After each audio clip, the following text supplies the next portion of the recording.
ఓం నమ శివాయ.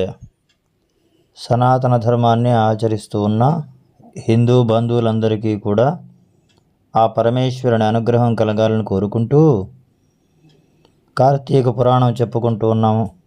అందులో ఈరోజు 14వ రోజు 14వ కథని. ఈ 14వ రోజులో ప్రత్యేకంగా కథ ఏమీ లేదు.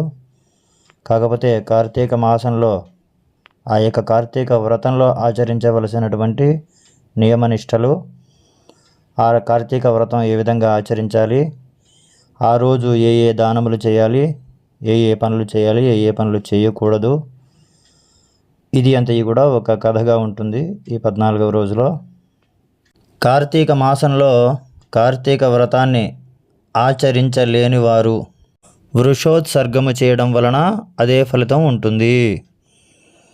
అసలు ఈ వృషోత్సర్గము అంటే ఏంటి? వృషోత్సర్గము అంటే దూడను అచ్చువేసి ఆంబోతుగా వదలడం.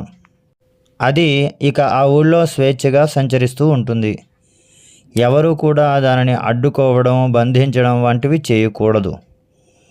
కార్తీక పౌర్ణమి రోజున వృషోత్సర్గము చేయడం వలన అనేక పాపాలు కూడా నశిస్తాయి.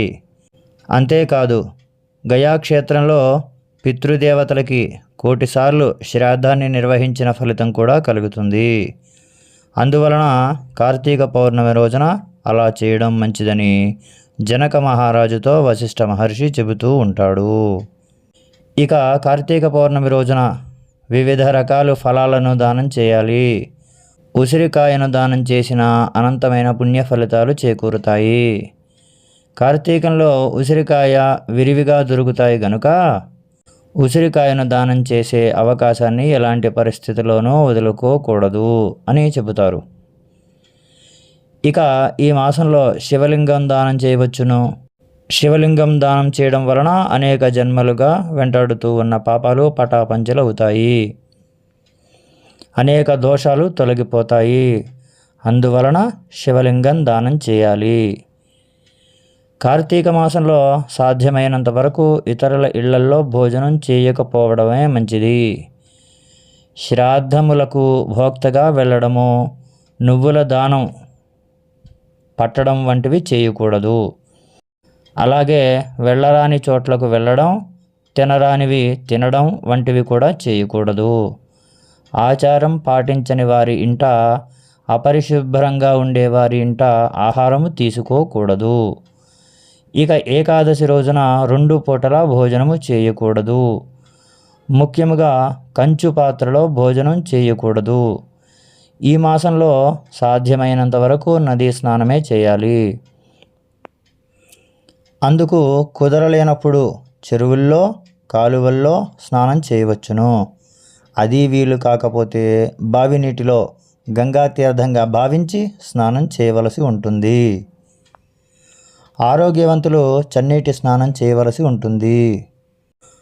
ఆరోగ్యంగా ఉండి కూడా వేడి నీటితో స్నానం చేయడం వలన కళ్ళుతో స్నానం చేసినటువంటి ఫలితం కలుగుతుంది.